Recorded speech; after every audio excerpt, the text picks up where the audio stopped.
वीर तुम झूठ मती रे मानो।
ये ऐसी बीमारी है जहाँ चालू लग जाए सिवा मौत के कोई इलाज है ही ना।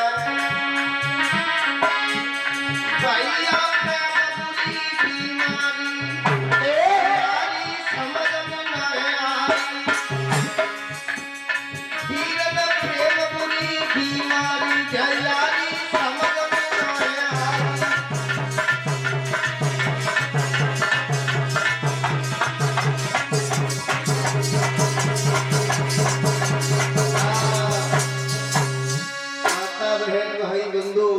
महाराज शांतन अब तो महलों में पड़े रहते न किसी से बोले न कुछ कहे।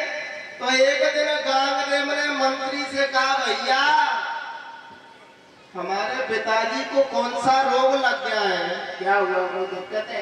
न वो किसी से बोलते हैं न किसी से कुछ कहते हैं, बस पड़े रहते हैं।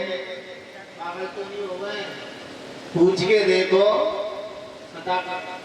मंत्री ने जवाब दिया लला तुम्हारे पिताजी को लग गया है प्रेम का रोग, इसका इलाज दुनिया में है ही नहीं है।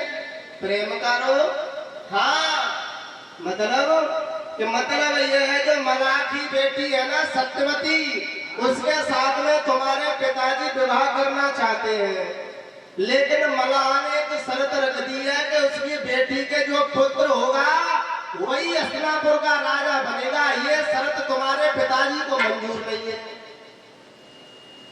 जैसे ही कामदेव ने इस बात को सुना एकदम से कामदेव जी चले उसी मलाह के पास में, जाकर के कहा कि नाना जी को मेरा प्रणाम।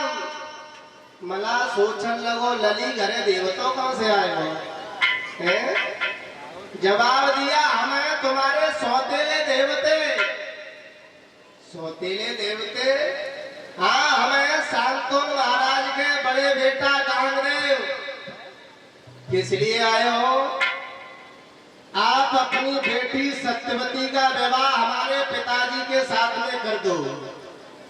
विवाह तो हम कर देंगे, लेकिन हमारी शर्त ये है कि मेरी बेटी के जो पुत्र होगा ना वो हस्तिनापुर का राजा बनेगा। ये शर्त तुम्हारे पिताजी को मंजूर नहीं है, शादी हम कर कैसे दें? कामदेव ने जवाब दिया ये शर्त हमें मंजूर है, मैं तुम्हारे सामने प्रतिज्ञा करता हूँ आज के बाद मैं आजीवन कुंवारा रहूंगा। आज के बाद मैं ब्रह्मचर्य का पालन करूंगा, मैं शादी करूंगा ही नहीं। तुम्हारे बेटी के जो पुत्र होगा वही हस्तिनापुर का राजा बनेगा। अब विचार करियो माता बहनों, एक पिता की खुशी के लिए एक बेटा ने अपनी जिंदगी में आग लगा दी, है ना। एक बेटा ने अपने पिता की खुशी के लिए जिंदगी में आग लगा दी। ये निर्णय ले लिया कि आज के बाद मैं शादी करूंगा ही नहीं, आजीवन कुंवारा रहूंगा। लेकिन परीक्षित महाराज आजकल की बात कही है तो आजकल के अपनी खुशी के लिए पिताजी को टैटुआ तो दबा सकते हैं, लेकिन इस काम को नहीं कर सकते। सही बात है माता बहन भाई बंधु। महाराज शांतनु का विवाह सत्यवती के साथ में गांगदेव ने करा दिया। विवाह करने के बाद महाराज शांतनु हस्तिनापुर में आए।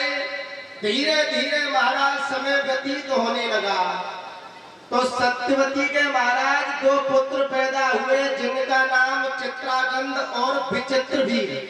2 पुत्र पैदा हुए।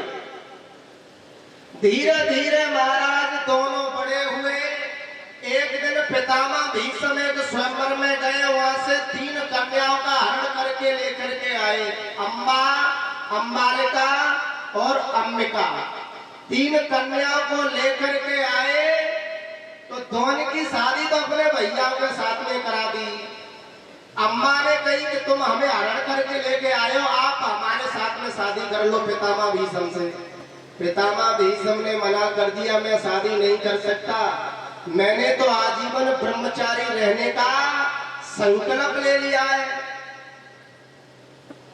तो आज वो अम्मा चली है, पहुंची है परशुराम के पास में, जाकर के कहा कि तुम्हारा शिष्य है ना, वो हमें हरण करके लाया है, वो हमारे साथ में शादी नहीं कर रहा है, बताओ हम कहाँ जाए। तो परशुराम जी ने कहा बेटी आप चिंता न करो, वो मेरा शिष्य है, मैं जाकर के उसे समझा दूंगा, वो शादी कर लेगा। परशुराम जी जैसे ही आए कहा गांगदेव शादी कर ले लला, शादी कर ले हो। जवाब दिया गुरुदेव सर तो कटा सकता हूं लेकिन शादी नहीं कर सकता हूं। जवाब दिया आप हमारे शिष्य हो, अगर आप शादी नहीं करोगे तो आपको हमारे साथ युद्ध करना पड़ेगा। गांगदेव ने कहा गुरुदेव शादी तो नहीं हो सकती, कुश्ती तो हो सकती है। हाँ कुश्ती तो कर लेंगे। हाँ माता बहन भाई बंधुओं प्रमाण यहाँ तक मिला है। विद्वानों का मत ऐसा है जब दोनों में घमासान युद्ध हुआ तो आज गांगदेव ने परशुराम जी को पराजित कर दिया। जब पराजित कर दिया तो उसी समय परशुराम जी ने कहा कि आज के बाद मैं क्षत्रिय वंश को धन विद्या नहीं सिखाऊंगा। सही बात है। यज्ञपति महाराज परीक्षित महाराज कथा समझ में आ रही है, ये महाभारत की जड़ है। वैसे आजकल लोग तो वहां से शुरू करते थे कि कुरुक्षेत्र के मैदान में युद्ध चल रहा था 1840 बाद का भी तो बता के चलो, तब तो समझ में आए कुछ लोगों की। माता बहन भाई बंधु आज परशुराम जी पराजित कर दिए हुए वहां से चले गए तो आज उस अम्मा ने क्या किया, अपने शरीर में अग्नि को प्रकट कर लिया और एक श्राप दे दिया, गांगदेव तुम्हारी वजह से मैं इस दुनिया से जा रही हूँ, तुम्हारी मौत का कारण बन करके आऊंगी। यही द्रौपदी के यहाँ शिखंडी बन करके अम्मा पैदा हुई। विचार करना माता बहन भाई बंधु। अब ये दोनों पुत्र विचित्रवीर और विचित्रगंध रह रहे हैं तो इनकी दोनों पत्नियां अम्बा और अम्बालिका साथ में रह रही हैं और जो गांगदेव जी हैं वो अपनी मैया सत्यवती की हमेशा सेवा करते रहते हैं। तो एक दिन महाराज ये दोनों पत्नियां अपने अपने पति से बोली, महाराज सुनता रहो, हाय शांत रह गई, फिर गई सुनता रहो क्या है। महाराज ये सुनतना बहुत बड़ी बीमारी है। मतलब क्या है, जवाब दिया कि जो बड़े भैया है ना गांगदेव, हाँ हाँ उनके व्यवहार माता जी से कुछ अच्छे नहीं लगते। मतलब हाँ, हमेशा माता जी के कमरे में ही गए रहते हैं, हमेशा निकल के बाहर ही नहीं आते हैं। दोनों भाइयों ने कहा अगर ऐसी बात है तो आज हम देखेंगे शाम को क्या सच्चाई है क्या नहीं है। शाम हुई, माता सत्यवती जैसे ही अपने कक्ष में पलंग पर लेटी, गांगदेव जी पास में बैठे मैया को कहानी सुना रहे हैं।